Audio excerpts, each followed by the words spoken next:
Assalamualaikum warahmatullahi wabarakatuh. Berikut ini adalah video pembelajaran part 1 untuk siswa SMP kelas 7 mengenai materi klasifikasi makhluk hidup. Perkenalkan, saya adalah mahasiswa magang dari UIN Sayyid Ali Rahmatullah. Nama saya Ahmad Faza Zulfikar, jurusan saya dari Tadris Biologi. Pada pertemuan kali ini, kompetensi dasar yang akan kita pelajari yaitu KD 3.2 dan 4.2 yang akan membahas tentang mengklasifikasi makhluk hidup dan benda berdasarkan karakteristik yang diamati. Sedangkan 4.2 yang meliputi praktik adalah menyajikan hasil pengklasifikasian makhluk hidup dan benda di lingkungan sekitar berdasarkan karakteristik yang diamati. Sedangkan tujuan pembelajaran kali ini yaitu setelah mengikuti proses pembelajaran, peserta didik diharapkan dapat menjelaskan ciri-ciri makhluk hidup, menjelaskan perbedaan makhluk hidup dengan benda tak hidup, melakukan pengamatan terhadap makhluk hidup dan benda tak hidup, melakukan pengamatan terhadap berbagai makhluk hidup di sekitarnya, mengelompokkan makhluk hidup berdasarkan prinsip klasifikasi, mengamati dan memahami tentang kingdom tumbuhan dan hewan, yang terakhir menyajikan hasil pengamatan, mengidentifikasi dan mengkomunikasikan hasil observasinya.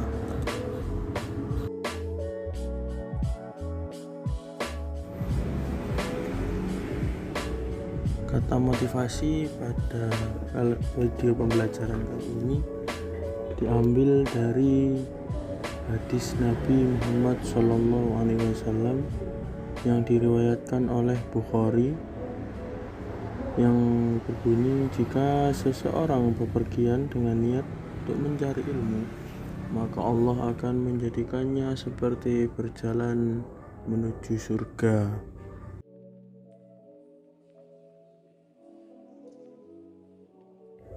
Oke, langsung saja masuk kepada materi pada video kali ini.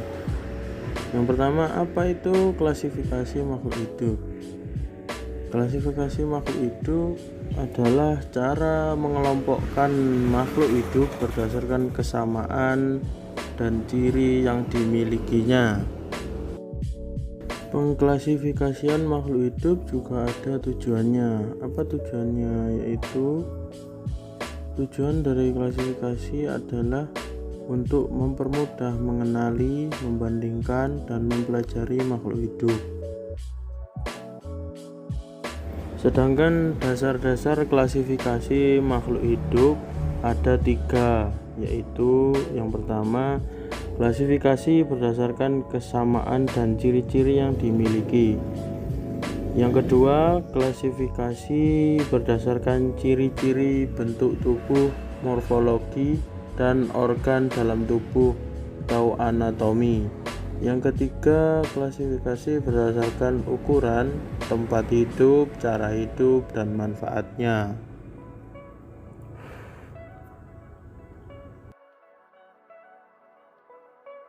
Berikutnya yaitu urutan taksonomi pada makhluk hidup. Urutan taksonomi ini ada pada beberapa bahasa, ada dalam beberapa bahasa. Yang pertama, bahasa Latin. Bahasa Latin yang paling tinggi, urutan taksonomi yang paling tinggi yakni regnum. Lalu di bawahnya ada divisi atau filum. Yang di bawahnya lagi ada klasis, ordo, familia, genus, dan terakhir spesies.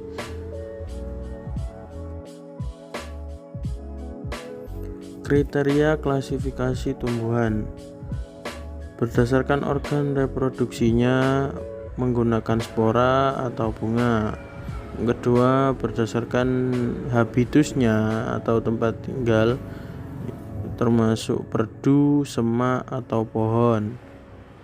Ketiga, berdasarkan bentuk dan ukuran daun, seperti melengkung, menjari, sejajar, atau menyirip. Yang keempat, berdasarkan cara berkembang biak, dengan seksual atau generatif atau aseksual, disebut juga vegetatif.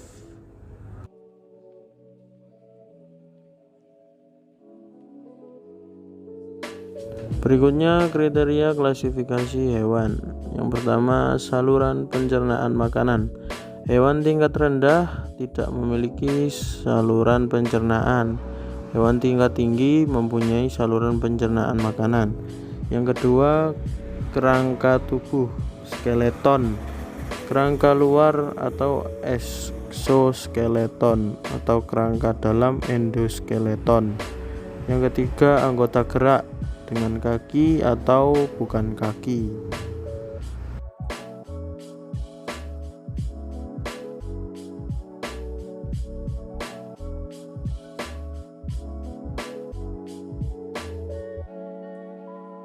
Berikut ini contoh klasifikasi hewan. Taksonnya itu bisa dibaca di tabel yang sebelah kiri. Ini adalah klasifikasi hewan angsa. Regnumnya atau yang tadi disebut kingdom itu Animalia, kerajaannya Animalia. Lalu divisinya Chordata, kelasnya Aves karena tergolong angsa, merupakan tergolong hewan yang bertelur. Ordonya Anseriformes, familinya Anatidae, genusnya Cygnus, spesiesnya Cygnus olor. Berikutnya contoh klasifikasi tumbuhan. Ini adalah contoh klasifikasi tumbuhan belimbing. Belimbing termasuk pada kingdom Plantae atau tumbuh-tumbuhan.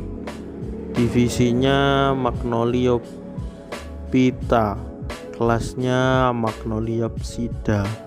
Ordonya Oxalidales, familinya Oxalidaceae, genusnya Averrhoa, spesiesnya Averrhoa carambola. Oke, sekian, terima kasih telah menonton video pembelajaran part 1 ini. Untuk jika ada yang perlu ditanyakan, silahkan komentar di bawah.